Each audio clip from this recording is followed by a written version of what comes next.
From the John DeVito Broadcast Center, welcome, ladies and gentlemen, to another broadcast of Armchair Experts with Jim Leon and Rich Massaro on the Windy City Hometown Entertainment Network and Jack FM 89.7 WRHS FM Norwich on Wednesday, June the 15th, the year 2016. And now, here they are, live, in person, drinking their coffee, Jim and Rich. Sitting up, taking nourishment, drinking our coffee. As our music was playing, I was nurturing my inner Rick Rude and saying, "Got the music." The late Rick Rude. The late Rick Rude, yes. Yes. Well, once again, we have another hour. First of all, let's just go back, and once again, I want to thank for the last time we got together here for Chuck Shaden coming in here and talking about growing up in Norwich back before it was Norwich and going to Giles School and all that stuff. It was that was a good show. That was a lot of fun just to hear the reminiscences of somebody who'd gone before us. Boy, I'll tell you, it was a trip down memory lane in a lot of respects. Yeah, talking about the way the neighborhood looked, and talking about the fire, the firehouse, and Chief Schoenfeld running out the front door and up the street, and shooting his gun off when the war ended in Japan. Yeah, some good stuff there. Yeah. All right. So, I don't know where we can begin today. We could, I thought at the beginning last night, watching the White Sox game, it was going to be another outstanding outing by Big Game James, but by God, they were a feisty bunch and came back from being down 7 runs and win the game 10-9. Yeah, I'm not saying that they're going to be contending, because I don't think that, but no, I take that back. You look at the rest of that division, and the Royals have had some struggles. They've got a couple key players that have not been with them in Moustakas and Gordon. Right. Now, if some of the radio shows on the weekend could be believed, Yordany Ventura, because of the fight that he was in with Manny Machado, is maybe being shopped. Well, the story was that he was being shopped prior to that. Okay. It was not just because of that. And I had to laugh watching, who's the catcher? Salvador Perez. Sal Perez. When he was holding Machado back, it seemed like he wasn't holding him back too forcefully. Oh, so in other words, go ahead and beat. Yeah, beat it up, wasn't. It kind of looked like a block in the NFL Pro Bowl. Okay. Okay. I guess back to what we're not talking about the Royals, but the Sox. Had they lost that game yesterday after coming all the way back, I'm wondering what that would have done to them. But you know what, the fact that they were able to come back and win it gives them a little bit of a glimmer of hope. And it's I would say really it's a weak division. And you look at the Sox right now. I just flipped back to it. I mean, they're 3.5 games out. Yeah, I mean that was the benefit of their good start. Once they fell off the off the end of the cliff, they're still not that far out. Yeah, I mean, they're only 3.5 out. Detroit's ahead of them, but Detroit hasn't, and Detroit proved it last night. Looks like Detroit has a really awful bullpen. Yeah, I don't think their competition. Let me put it this way: I was never I wasn't an anti-Terry Francona guy, but I wasn't all hopped up on him either, just because the Red Sox won a World Series with him, and mainly because he's such a sabermetric type of guy. But you know what? I got to say, and I think I've said this on the show before, when I see the club that he's got, and I see that this year they're contenders, I think last year they weren't, but I think the year before they were, that's amazing. I think that's excellent managing, because when I look at their club, I'm like, who the heck are these guys? Mm-hmm. So, regardless of whether what type of division they're in, for him to have them in first place, I think, is an outstanding job. Yeah. So Yeah, and I kind of liked, and I was flipping back and forth and kind of following the Sox game. I was flipping back and forth between the Sox game and the NBA game, and I was kind of following along on Yahoo Sports as it was going on. I think, even though he's still kind of feeling his way around, putting Tim Anderson in the leadoff spot and putting Eaton second. Well, you got to do some. You got to do some things. You got to do something. Yeah, you've got to do something, and I think it's a little energy at the top. Jim, people put way too much stock in a batting order. It's not like if you say, okay, we're talking about the Sox. You take Adam Eaton from the top spot, you put him somewhere else, and you have somebody else lead off. In reality, it's not that big of a thing, especially when you're scuffling. When you're scuffling, you're probably better off to try some things at this point and see if you can get a little spark lit under your club and get them going. Yeah. I mean, think about some of the ways managers have shaken up their batting order. Well, we have the old pick it out of the hat. Pick it out of the hat, and Joe Madden, when he was in Tampa Bay, did the Jenny batting order when he fixed it up by positions. His batting order, if you looked at the positions each player played, read 867-5309. That's I mean, Jim, the zero being the DH. Friday night, I was out in Berwyn. There was a big softball tournament out there. And one of the clubs is one of the better teams in softball. Has two former Ridgewood ball players, and one of them a Harwood Heights guy, the other Norwich guy, and Chris Guerin and Michael Lange, two of the better players in softball from this area. I mean, better players in softball, in the game of softball, and they're both from this area. Not the Chris Guerin that lived up the street here. I thought he lived in California and was a doctor. No, this is a different Chris Guerin. Okay. And watched them play, and I was texting back and forth with Chris prior to the show. And I said, geez, I watched the whole game, Chris. I said, and I must be really losing it because I didn't realize you were pitching. I said, you were the guy in the center of the diamond that had the ball on every play, and I didn't realize that. And he texted me back. He said, ha, and he said he was a little off that night. And I said, your team looked sort of, they looked a little flat. And, I know he's busy at work, so he didn't get back to me on that. But my point in bringing that up is it made me think, as we're talking, say, about the Sox or whoever and whatever sport, the more I see of these games and players, whether they're amateurs or pros or whatever, there's basically no rhyme or reason to this stuff. Some days you get up and you know what? All 25 guys on the roster are into it, and your team is not flat; it's clicking.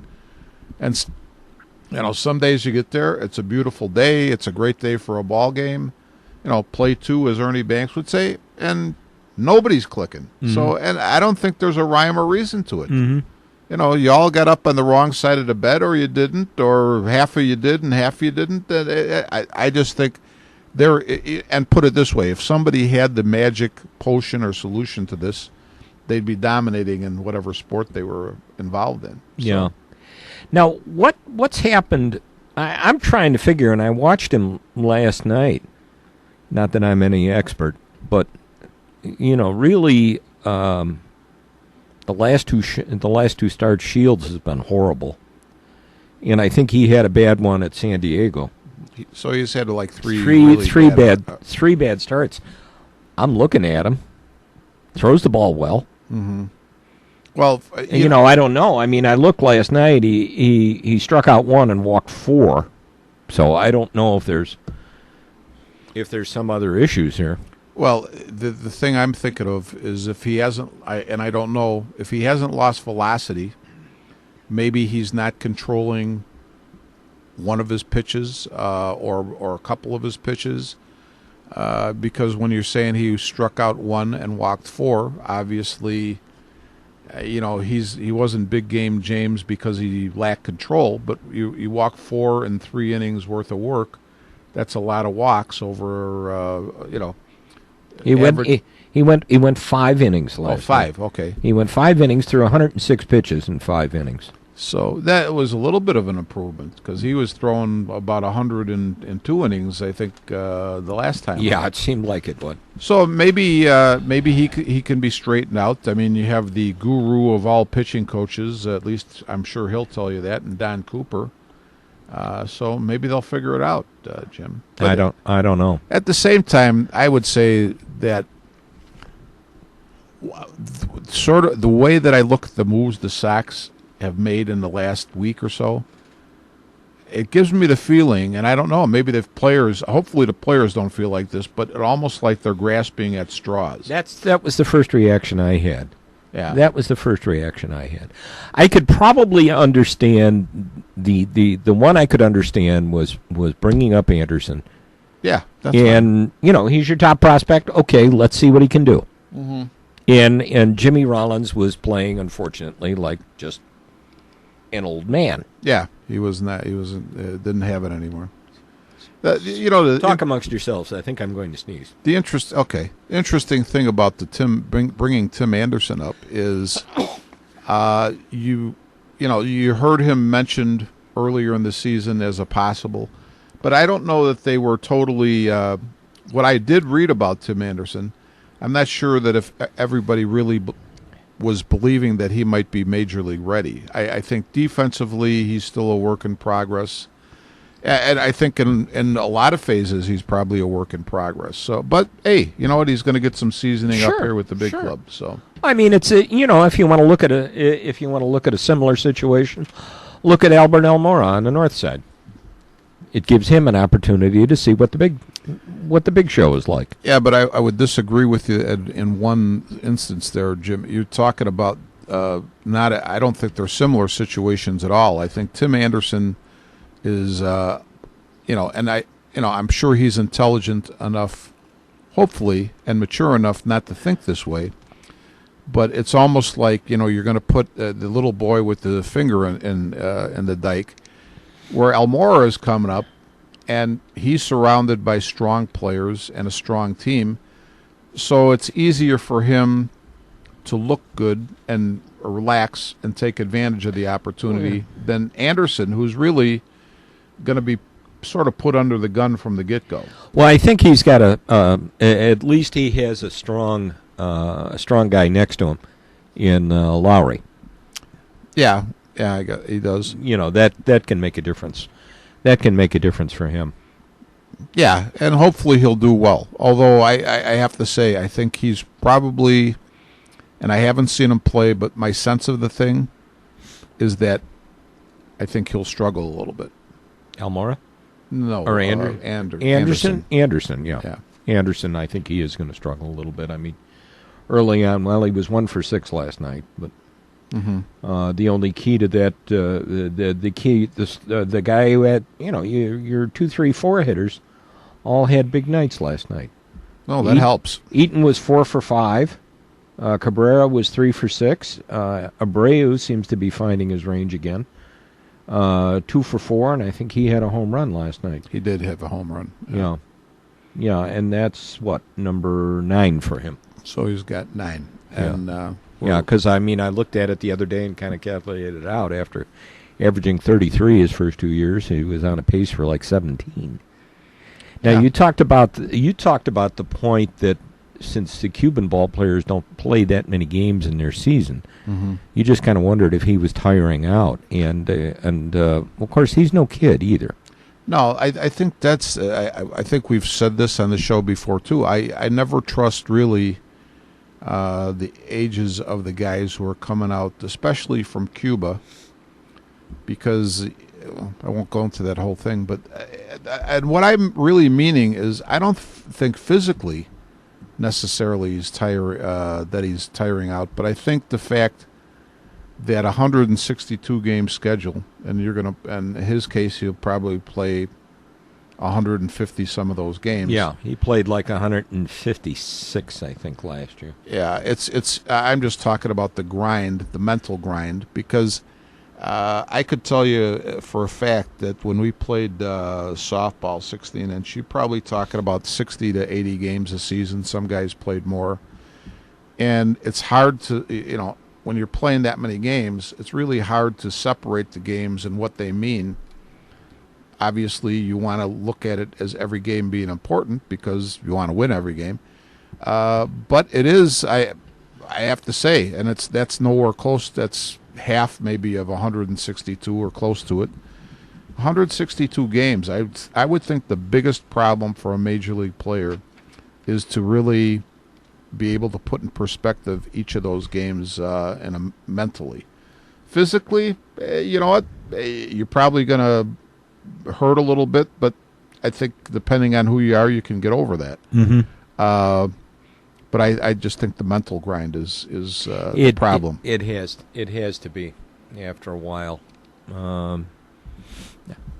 Here they are getting all that.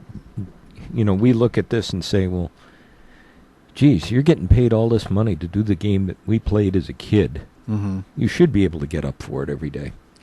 Yeah, but are there days when you want to get up and go to work?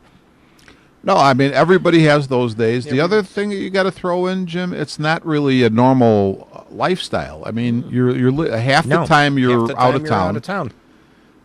Even when you're in town, your hour. It's not like you have a steady 9 to 5 job. I mean, it's. I don't know enough about it. I can't quote you chapter and verse about what their lives would be like when they're in town. But I would say they're pretty long days. I mean, if you say the Cubs when they play during the day, it's a 1:20 start basically. So what is that? Put you at probably 10 o'clock or so at the park. Somewhere between 9 and 10. Yeah, and then when the ball game's over, say it's a 3-hour ball game, if you're somebody who's had a major spot in the game, you have the media, and so who knows? Maybe you get out of there 5-6 o'clock, and now it's dinner, relax, go home, go to bed, get up and do the same thing. You got rain delays sometimes. It's not a normal lifestyle. Let's put it that way. And you're not a Monday through Friday person. You're working every weekend. You might have a day off during the week, a Monday or a Thursday at some point. So it's not a normal lifestyle. Yeah, that's the bottom line. Yeah. And sometimes, we were talking about Abreu. If what you read in the papers are right, the man takes what he does very seriously. That's good. He works hard. But I think Ventura even mentioned at some point earlier in the season where he said, you know what? There are times when, not during a game, but in terms of, say, batting practice or whatever, maybe you need to take your foot off the gas for a day or two and give yourself a break up here. And I think maybe that's part of the problem with Abreu. He takes it so serious. And I'm not saying that when you're making that money or playing a professional game, you shouldn't take it serious, but it's at some point you got to ease off a little bit so that you can remain sharp. Yeah, and you talk about this. There's a little item in the Sun-Times today in the ad about Chris Sale, who often skips sessions between starts, but he had one with pitching coach Don Cooper on Monday. Mm-hmm. In his last 4 starts, Sale has allowed 17 earned runs and 34 hits in 22 2/3 innings for a 6.75 ERA. So I think he's got to get himself refocused. Well, and that's one of those sessions where, okay, I got to get back to what I'm doing. You're a numbers guy, though, Jim. I would say this. Wouldn't you think that some of it, whether it's Sale or Jake Arrieta or some of the other pitchers who've been really dominant in the game this year, Kershaw would be another guy, okay, you're 9-0, you got a less than 1 earned run average. I'd say the law of averages is at some point going to turn around on you, and you're going to have a few rough outings. Everybody's going to go through a stretch. Right. Everybody's going to go through a stretch. I mean, Dana's been telling me this is the year for the Cubs, and I refuse to get myself overly excited because everybody's going to go through a bad time. I agree with Dana, but I agree too with the fact that you're going to. And you know what? Actually, the after the really strong start, the Cubs have had a couple of mini streaks slumps where they've scored 0, 1, 2 runs. Right. And then all of a sudden it comes back. Yeah, It all of a sudden comes back. I think when you have the overall depth that they have in their lineup, do you ever notice like last night, Addison Russell hit a home run, Right. his 5th of the year. If you look back at last year's team, they probably had, I'm going to say, 6, 7, 8 guys who had 10 home runs or better. Now, I don't know who was the home run leader. It was probably Rizzo. Rizzo. Okay. Rizzo had 30-something. Okay, so he had a really, really nice year. Everybody else was either in the 20s, the teens, or right around 10 that I'm talking about. I guess my point is, the nice thing that I see with the Cubs is it's so spread out. And so a guy hits 10 or 12 home runs, that's not super impressive. But when you put it into context in a lineup where you might have 6 or 7 guys doing similar or better, it's a tough lineup for a pitcher to face. It was interesting because the other day I was in the car, I think when they were playing the Phillies. Mm-hmm. And they had it was the day game, and they had a rain delay at the start of the game. Yeah, But remember that game. Mark Grody had Matt Stairs on, who's doing okay. radio, who's doing the media who's on one of the Phillies broadcasters. Mm-hmm. And he asked him, and it kind of goes back to validate what you just said. Grody asked Stairs, "Is there anybody in the Cub lineup that you think you can pitch around and not have to worry about?" He said, "No, not really." Mm-hmm. He said, "Everybody has a strength Right. on that ball club," and he said, "And there's nobody that you can look at and say, well, we can get around him, and then we go can to a deal. pitcher We can deal with the next guy." Yeah. You know. Yeah. But everybody's going to go through a stretch, and sometimes you would think with the balance in the team, it's not going to be an issue, but sometimes it's contagious. I was going to say, I'm thinking about one of the big strengths of the Cubs, and where they're going through a little bit of a rocky stretch the last few games, is their defense. Yeah. But it's again, that's going to happen. I think, though, you have to look at, say, the Sox.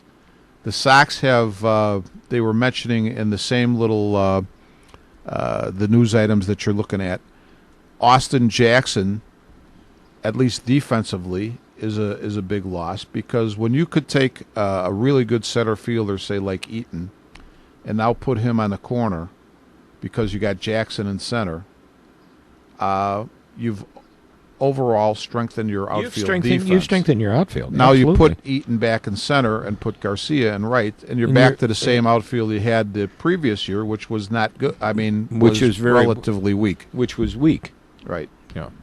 So and I think I heard somebody, I think it was what you call a meatball fan, what we both call a meatball fan, had texted one of these guys who have a show on the Score on the weekend, complaining about Jason Hayward, and the host, rightly I believe, said, okay, I hear what you're saying, but Jason Hayward plays outstanding defense, whether he's in right or center, and is an overall strength for the team. And I remember as I would check the box scores as the year was going on, and Hayward was hitting about 220. Now he's raised that up a bit. But I'm thinking, no, keep him right in that 2 spot, because you know what? When you say you have that guy in the 2 spot, and now you push everybody else down, so to speak, you know what? It just strengthens your lineup that much further down. You know what I'm saying there, Jim? Yeah. Yeah. And but I think the defense that is provided, one stat that I don't think you heard a whole lot about, and I don't know what the acronym they've come up for it with is, but I think when you have a run saved defensively stat, that's an important stat. I mean, and when you got to have a guy like Jason Hayward or an Addison Russell at short, or whoever else is a good glove man, wherever they are, that's a great stat. Yeah, there is a defensive stat about runs. There is a analytic, and I can't recall it. Yeah, I can't recall it. Obviously, everybody's going to go through a slump. I see Fowler's down. Fowler's been going through one lately. I mean, he's down to 289, and I mean he was over 300 up until recently. Zobrist has cooled off a little bit. He's at 319 now, but I'll take that. I'd take that. The other thing about it, Jim, is Fowler, the way I look at it, had a hot start. He's reverting to form. Not to say that that's bad. No. But when we got Dexter Fowler last year, I didn't know what to expect. I didn't know I didn't know that much about Dexter Fowler. And it goes back to what we talk about, say, when we have coffee sometimes. I wish I really could devote the time to all these sports to really get to know who are the really... Now, Dexter Fowler is not a superstar, but he's a very solid guy and a guy, obviously, that you want on your team. I wish I had the time to devote to see more of who those types of guys are, throughout the leagues. Mm-hmm. Because it would make me just that much more knowledgeable as a fan and what we do here. But I don't think Dexter Fowler was going to hit 333 or anything. I mean, if he's in the 280s, that's even a good the year. 270s, he's probably having his normal year. That's a good year. I think actually last year I almost want to say he was in the 250s last year. That's possible. But I mean, you have a good 1, 2, 3 at the top of that lineup. Yeah. Where you have Fowler and you have Hayward, and you can put Bryant in the third spot. Yeah. I mean, I think that the plus with this team is not only their versatility, is in the fact that, just like you were talking about before, you don't have to be held to a lineup, a regular lineup. No, you can move guys around to take advantage of their strengths and weaknesses, or to compensate for their weaknesses against a particular pitcher. There's probably other comparisons I could make, but the one that pops into my head, and I'm not saying the Cubs are the Yankees of the late 50s, early 60s, but what this reminds me of, and what Joe Madden sort of as a manager reminds me of, is, Casey Stengel was a famous one for, Tony Kubek, say, shortstop. But all of a sudden you'd find maybe Kubek in center field or left field. Why? Gil McDougald played third, short, second. Other guys moved around. Now, you didn't have the analytics today, but Stengel obviously had been around a lot in his career. He knew the strengths and weaknesses of his own players and the opposing team's players. And he thought a lot about this and moved guys around. I find it interesting. Once in a while, I'll take a look at Hank Bauer's stats. And I'm thinking, if this guy would have had more at-bats or played in a different spot, you're talking about a guy who could have been looked at as a big-time star. Yeah. With the Yankees, he was another piece of the puzzle. But that's the way Stengel managed. I mean, he would periodically go to Kansas City in a trade. He was at there, least once. He went at least once. At least once. But the versatility, the things you could do with your lineup when he had, and what it is, Jim, it's all about strong players and how do you use them. That's right. So when you make up a lineup for softball, mm-hmm.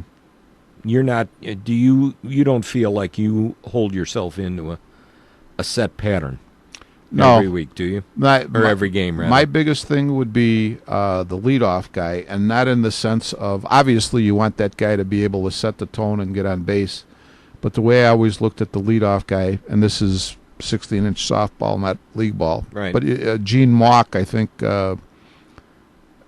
expressed something similar to what I'm going to say. I would look at that guy as he's going to be the first guy. Say you're behind in the game and you rally. So your bottom of your order gets on. Who do you want? Where do you want a guy who can do a lot of damage to bat in that situation? Mm-hmm. I want him to be the first guy in the order. If I have that guy 3, 4, 5, he may never get to swing the bat. Right. So I want a dangerous hitter in the leadoff spot. Yeah. Just going back to Hank Bauer, just the basic stat line on Bauer. He played 1,544 games in his career. Was a lifetime .277 hitter. Mm-hmm. 164 home runs, on base percentage 346, slugging percentage 439. Yeah. Today, this guy would be a star. Yeah, no doubt about that. A big star. Yeah. Let's break.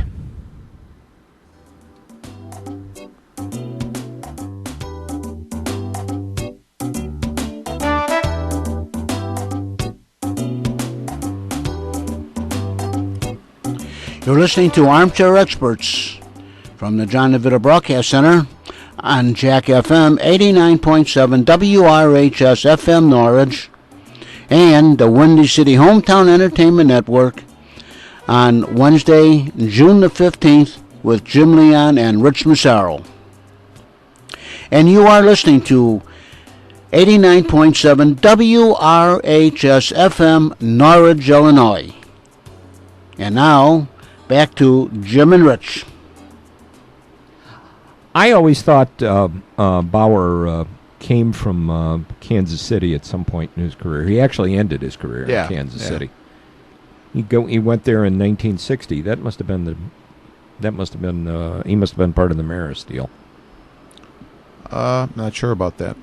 But, yeah, I mean, he just a really solid, good, and a clutch player and a really tough guy, a guy that you wanted on your side in the clubhouse. Jim, I'd like to jump over to Okay. You texted me the other day. Oh, go ahead. No, I was going to say, just going back to that, December 11th, 1959, traded by the New York Yankees along with Don Larson, Norm Seaburn, and Marv Throneberry to Kansas City for Joe DeMaestri, Kent Hadley, and Roger Maris. Yeah, people talk. Let me just add to that. People talk about the poor relationship, if you want to say, between Kansas City and New York at that point in time, and how the Yankees jobbed the Athletics. I almost said the Royals, but when you think about it, they got Bauer, who was a veteran player at the end of the line. They also got Don Larson, end of the line. But Norm Seaburn, if you look at Norm Seaburn's career, a very solid career. So they got a good player in Seaburn. Marv Throneberry was, I think, at that point in time, still a prospect, and thought to be a good prospect. Yeah, he was still considered a prospect. And then they get back Joe DeMaestri, who was a journeyman player. Okay, they got, who else did you say besides DeMaestri?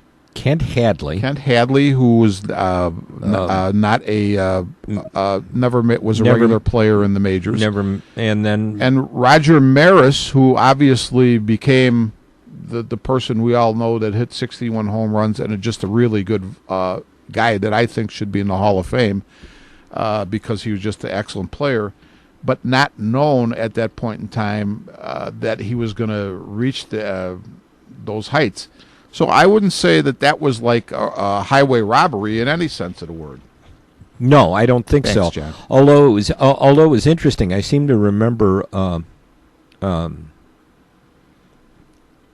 in Bill Veck's book him talking to the general manager in Kansas City, and when they got Maris from Cleveland, if I remember, Cleveland.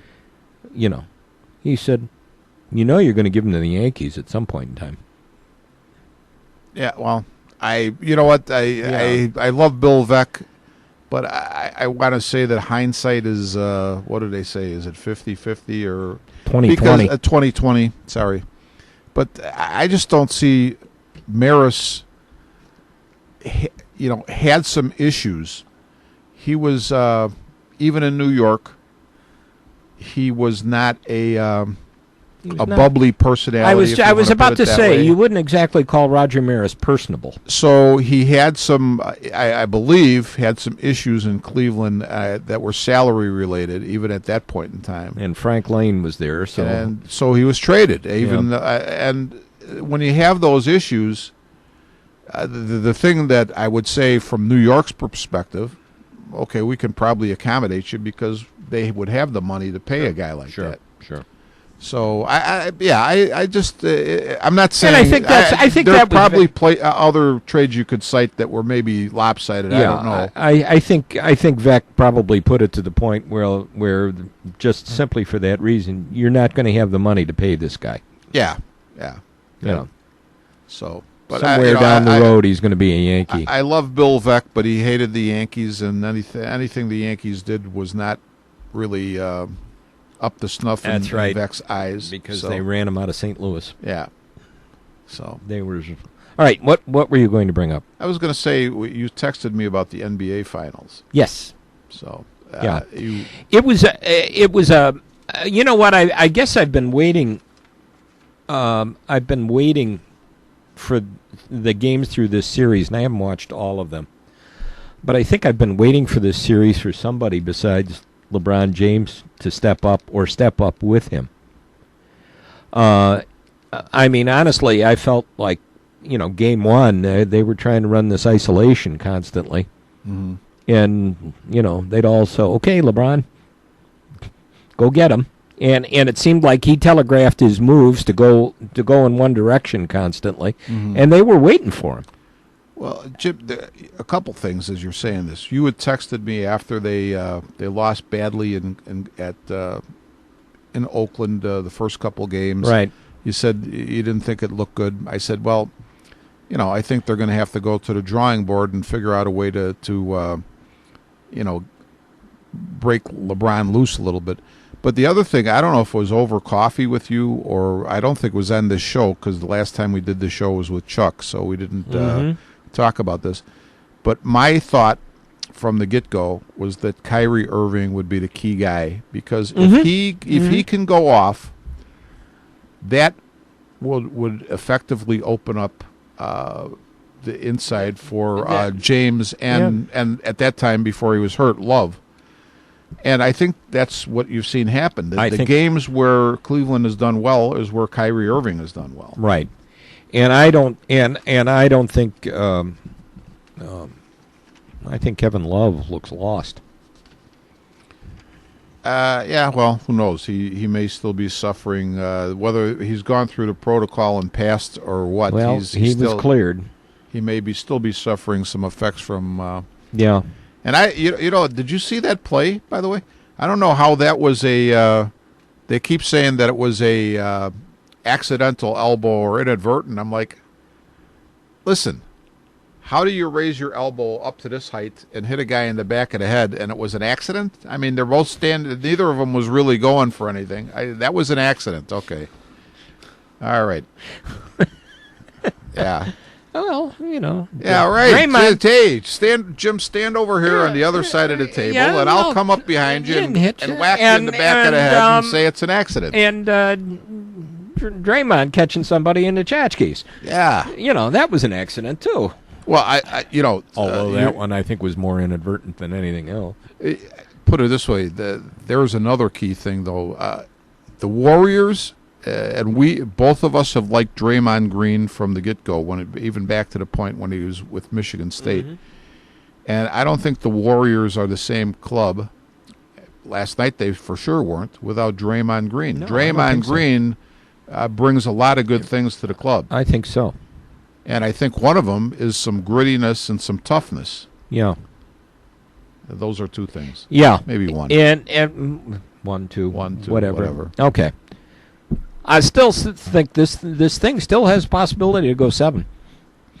I think it could go 7. You know what? Here's what I have to say. I've been thinking about this a lot. Right off from the get-go, when the Warriors went 73-9, of course in Chicago, a lot of people are going to say, they're not as good as the Bulls, and my whole attitude was, well, I don't know, I'm not going to make a judgment on it. But after watching the Warriors play, I'm not saying that they're way out of the Bulls league, but I do believe the Bulls were a better team. Now, here's what I also say to try to prove my point. The 85 Bears were an iconic Chicago team.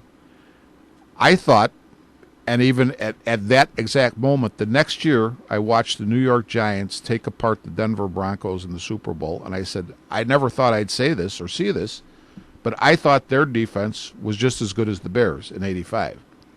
I also would say the steel curtain defense that the Steelers had in the 70s got to be the equal of the Bears. They won 3 or 4 Super Bowls. What about the year the Ravens won?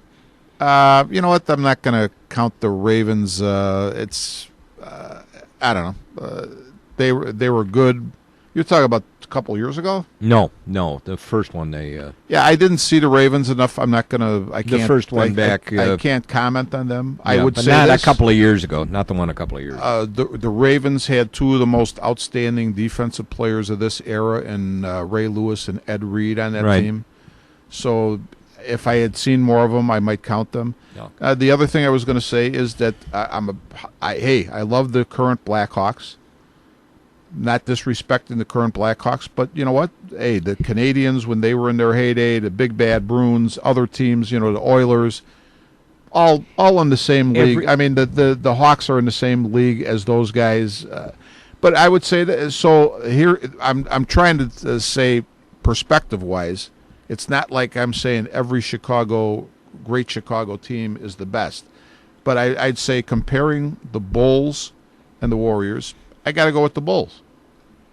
I mean, and here's the whole thing. I don't even know that the Warriors would come close to being as good in that era, and not because the Bulls were so superior player for player, but I think the fact that you have zone defenses in the NBA has caused the coaches to really put a high emphasis on the three-point shot. And so you don't always see somebody saying Curry or Thompson's face. So they're getting a lot of good looks, and obviously they're really good shooters. They wouldn't have that same advantage playing in the NBA of the 90s because you had strictly man-to-man defenses, and you would have somebody in their face. And I think it's a huge difference. Yeah. Yeah, it's it's interesting to talk about it this way, but you got to think every era has its strong teams. Sure. It's strong players. And it's fun as sports fans to talk about. Right. To talk about that. Right. But can you compare them? It's really hard. It's really hard. I'm just saying, for me, the eyeball test, I have to say the Bulls, in my eyes, would be a better team than the Warriors. I think defensively, they would give the Warriors fits. No doubt about that. Because they don't even need to. I think Curry would wind up with somebody in his face all the time. Well, yeah. I mean, if you don't, no disrespect to the rest of the people on the Warriors, because you have the great thing about the Warriors is you have so many guys that contribute to that team. Now Thompson and Curry and Green are the main guys, but when you get down, you've got Iguodala and you've got Livingston and who's the other the guy Barbosa. And Varejao. You got Bogut. Yeah. You got a very strong. You got a very deep team there. Yeah, and I mean he went through in that first half. I think in the first half he had gone. Steve Kerr had gone 11 deep in the first half. Yeah, I'm sure he can. Harrison Barnes, another guy. Harrison Barnes, yeah. Yeah, so they have hey, I'm not knocking. They have a really good deep team. I just don't think that again, the eyeball test. I would say that the Bulls are would have been the better team. And the big thing is, as great as Stephen Curry is, and he's a great player, I don't know that any team today, when it comes to a test of wills, I don't know. It's just hard to beat a team with Michael Jordan in prime. That's the key. Yeah. That's the key, because there's always going to be that certain, what do you call it? The it, I think I heard it referred to as the it factor. Mm-hmm. And Jordan would smell blood and go for it. He was I mean, look at I thought when I saw part of the game last night, right at the end, and I'm thinking, it was I think I walked in. It was 112-98 with 2 minutes left of the game, and I'm thinking, you have a team with Michael Jordan on it, and you're in the NBA Finals, and you're the team that's losing by 14 with 2 minutes left. That issue is not over in his mind. So even if you don't get there, now your team has made a run to get there, and you put that in the other team's mind, where that's in their mind to start the next game. Yeah. And this is the beauty of a competitor like Jordan. He gets that. Where, to me, the Warriors, with their 3-point firepower, it seemed like they just called off the dogs. Why? I think at that point, I think at that point late in the game, I think the starters were on the bench. They were on the bench, but why? Yeah, that's a good question. I mean, I don't know why. Maybe you look at it. Maybe you look at it and say, well, all right, this game is lost. Why have somebody out there and risk injury? See Derrick Rose. Yeah, I guess, but when I'm listening to the way the commentators are talking about the game, I'm looking at the score, and I'm thinking, these are two different things. It's not like the Cavs, even with only 2 minutes left, with the Warriors, with their firepower, that game was still contestable. Let's put it that way. Mm-hmm. I don't know. I don't know if I agree with what happened last night from the Warriors' point of view. I just don't like the way it ended. I mean, I just think from a college level standpoint, nothing like pros, but I remember seeing a game between St. John's and DePaul, where St. John's blew a 7-point lead in 19 seconds. It can happen. And lost the game in overtime. Yeah. I sat there and was at the game, and I still couldn't figure out how it happened. Well, I guess my point would be, say again, if that would have been the Bulls in that situation, I don't think the Bulls would have been with Michael Jordan. I don't think they would have been content to say, with 2 minutes left, even though we're down 14, that this game's over. I don't think that was their mindset. That was not, no, and you hit it perfectly. It was not. It's the mindset. Yeah. No, they'd have been at it. Yeah, I think so. They'd have been at it. Now, I have to ask you this, James. What there was we didn't get a chance to text. There was 3 deaths in the Athletic family this morning. This morning? No, well, in this morning's news, Curly Johnson, former punter for the New York Jets. Okay. And, I was about to say Harlem Globetrotter. Former University of Houston football player. Curly Johnson, I remember Curly him. Johnson passed at 80. Wow. A guy that I thought you might have known about, Ron Mason. I forgot. I saw that yesterday, and I forgot to pass that on. Ron Mason. Yeah. Ron Mason was the hockey coach at Michigan State for over 20 years. I think he was also the AD up there for a while, too. He might have been one national championship in the time he was up there, and really a strong hockey coach, because he was at Bowling Green and Lake Superior State prior to coming to Michigan State, and won an NAIA championship. I believe that would have been at Lake Superior State. Yeah. So, when strong coach, strong coach, strong programs. And the one that's a little that's what I read in the paper today they didn't try to sugarcoat it, but they didn't put it in the headlines either. But Brian Robinson, under some really sort of strange circumstances, found him in Milwaukee, Mm-hmm. and I think there was always the legend that he kind of contributed to the legend because the block kick on the over to save the win over the Packers on the weekend after Walter Payton died. Yeah, I remember that well. And his comment was classic. He said, "Geez, I really can't jump that high, so I think Walter, I'm paraphrasing, but I think Walter was there to give me a boost." Yeah. And I remember watching the game and thinking, shoot, we're going to lose to the Packers, and sure enough, he blocked the field goal attempt, and we win the game. Yeah. I was just looking at the article in the Sun-Times this morning. You had booze, marijuana, poppers, inhalants, yeah, lubricant. Yeah, it doesn't seem like a good situation. It does not seem like a good thing. Although there were no signs of trauma, and cause of death is pending further toxicology reports, according to the Milwaukee County Medical Examiner. Yeah, that was sad.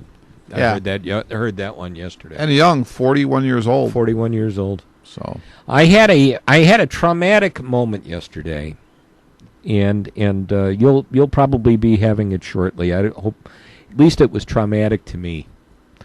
I picked up the mail yesterday and opened up this one envelope, and in it was my Medicare card.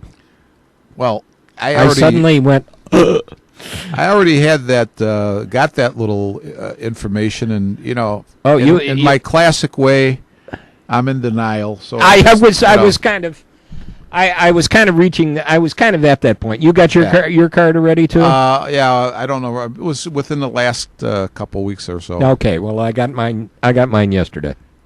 I used to work with a very attractive lady. We worked at the Rosemont Horizon together. And Chris was turned 50, and she was mild-mannered, real mild-mannered personality. And she got something in the mail for AARP, and her comment on that was unquotable on this show. But it was something to the effect of, "They better never send me any of that stuff again," with a few expletives in there. I looked at it, and my darling wife is trying to calm me down and say, "No, don't worry about it." And I guess I thought back to the first time I got a senior discount somewhere. I was very insulted, and then I started to think about this, and I'm going everywhere I'm going. I said, "Gimme, I got a discount coming." John is nodding his head sagely. Don't feel bad. Oscar's 29 years old, and he got AARP card last week in the mail. Well, okay. Oh, my God. All right. Hey, Jim, I have to tell you this. I avoid the senior discount like the plague. But about a week or so ago, Tommy and Mary and I went out for dinner, and we went over to the China buffet. Mm-hmm. So we're standing in line, and Mary says, I don't know how she put it. She goes, "But one senior." And I go, "Well, who's the senior?" She goes, "I am." So she goes to pay. I go, "Wait a minute." I go, "If she's a senior, she's younger than me. I'm a senior too." The only time I ever claimed it. Well, it was funny. A lot of times we will, when we'll go out with her mom on Sundays for dinner, there's a number of times we'll go to Sweet Tomatoes out there, which is like the salad buffet. Okay. And they started giving senior discounts at 60. Wow. Yeah. Senior discounts at 60. So I make sure I pay, and even though Dana has not reached that number, I'll just say 3 seniors. No, okay. Well, Ray Murphy was telling me one day that when he lived up in Deerfield, he went to the local theater one time, or I don't know if he was at a theater or a restaurant, whatever. And he got the senior discount, even though he wasn't, at that point in time, he wasn't an official senior. So started talking to the manager about this, and the manager said, "You know what? I mean, if you look like you could be, even, I mean, say you're over 50, 55, whatever, and you ask for it, we're not going to check your ID. We're Right. going to give it to you. Right. And you know Right. what? In the case of the theater, you're going to go in, you're going to get a reduced price, but you're going to buy all of the pop. You know, the theory would be you're going to can buy buy all the- popcorn and all the other garbage. Yeah, there's a guy I used to see when he'd come to town. I don't think he's appeared in Chicago in a number of years, but the guy's name is John Eddy, and he wrote a song called 40, and that is actually the polite title to the song. Okay. There's an adjective prior to 40. Oh, okay. You know, but he talks about, going to the theater and having the girl look at him and say, "One senior, that'll be $4." And the song, and the song always ended with him actually finding a way to actually admit his age at the end. Wow. I guess I'm 40.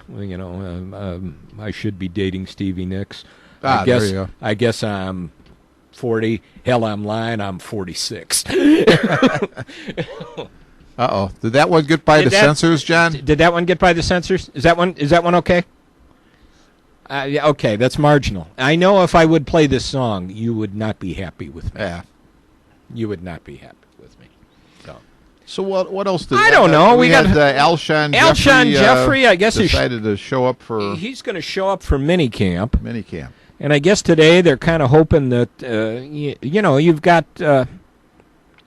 you've got Kevin White now, who essentially is he can put them both out on the field at the same time now.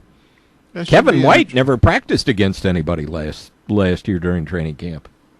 I really I think the Bears have a shot at doing put it this way. I think having a winning record. I don't know what their schedule is like, but I really don't care about the schedule because things change so rapidly. I don't, when somebody looks at the schedule after it's put out, and they say, "Geez, the schedule is going to be easy or going to be tough." I don't pay attention to that, Jim, because every year is so different. It seems, and a team that you thought was going to be tough all of a sudden is on hard times, and somebody you thought was not going to be as tough has improved. So I think looking at the schedule this far out is, doesn't tell you a whole lot. Yeah, it really doesn't. And I think you're gonna see a situation where the defense is going to be ahead of the offense for a while, which doesn't really surprise me. Yeah, interesting. I just finished the Bill Polian book that I was noticed telling you had about. it the other day. And what I didn't realize is that when Jim Mora was the coach with the Colts and Polian was the GM, that Vic Fangio was the defensive coordinator. And what Polian talks about is this wasn't by design, but they were spending so much money on the offensive side of the ball because you had Peyton Manning, Marvin Harrison, Edgerrin James, and Dallas Clark, guys like that were making good bucks, that Polian had to talk to Mora about the type of defense they were running because because Fangio's defense is fairly complicated. So you need veteran guys. Well, they couldn't afford veteran guys, so he had to talk to Mora about, hey, we maybe have to change our defensive philosophy because all we're going to have is younger guys here. And he said Mora, and Polian said it the right way. Mora did the right thing. He said, I got no complaint with Mora. He stood up for a defensive coach that he thought was fine. And so what it ended up doing was costing him his job because when Lovie Smith came in, the cover two was more friendly to the type of salary structure they had. And the most interesting thing about this book is Polian makes it really simple to understand what these guys need to be doing, or what comes into play, let's put it that way, in the salary cap era in the NFL. Does a really good job of making you understand it, makes it really simple. And then you start to say to yourself, oh my God, yeah, that makes sense. I mean, when he said that the quarterback position basically and this is one of the complaints that people who probably study this a lot more than you and I do, Jim, have with the bucks that they shelled out for Jay Cutler, is he said the quarterback will generally, if they're in that category, that's about 18% of your cap. Right. And he said, which is a huge number. That's now a you're big talking, number. it's a big, big number. So he said, I mean, if you got to say a Peyton Manning or a Tom Brady or something, you got to pay that. And then you have to work out the rest. But he said if you don't have that guy and that number then becomes smaller, I mean, that's not a totally bad thing either, because now you could put a stronger overall team out there. And I think in the Bears case, when they signed him, that they were anticipating him to becoming that. Mm-hmm. And a lot of people said that, well, okay, if he sees the end of that contract, that means they won a Super Bowl. You know what, though, Jim? That was what they talked about it. That was what the Right. thought was initially. I got to be honest with you. I think, say a guy like Peyton Manning or Tom Brady, Aaron Rodgers, great quarterbacks.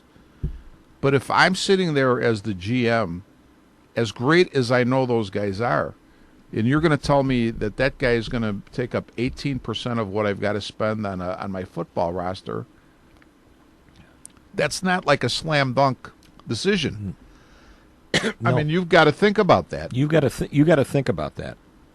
And I think where I see that Emery really screwed up, and I'm not bashing Jay Cutler, how the heck do you take 18%? Again, Jay Cutler has had some really good moments with the Bears. He's had some bad ones, but I'm not anti-Jay Cutler. But how do you take 18% of your payroll based on what Cutler's career had been to that point and spend it on Jay? Right. No, that's something. That's something that's difficult to understand, and something we never will understand, I suppose. Although, it sounds like, from what you say, he explains the book really. Explains Jim, everything in the book really well. Very interesting book. I may have to pick it up and take a read through. You should. All right, I think it's time for us to get out of here. Yep. We managed to fumble and bumble through another hour. Next week, right, John? Yes. Next week. We'll be back again to do this nonsense again next week. And we are, thanks for listening. We will see you all again next week. Have a good week, everyone. And we are Taillights.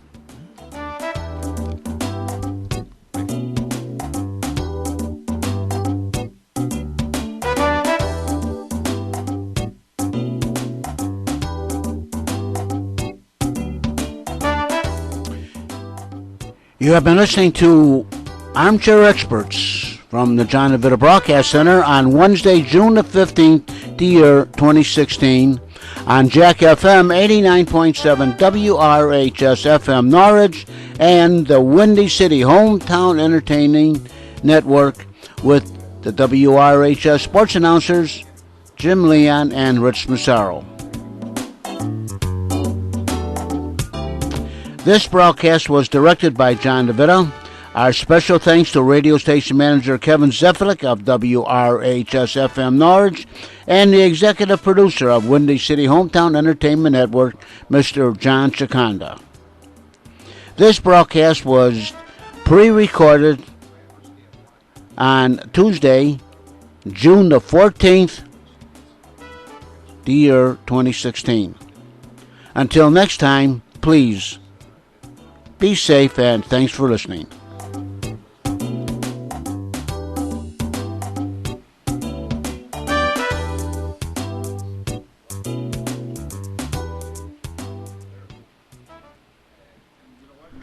And this is Jack FM 89.7 WRHS FM, Norwich, Illinois. Have a great day, everyone.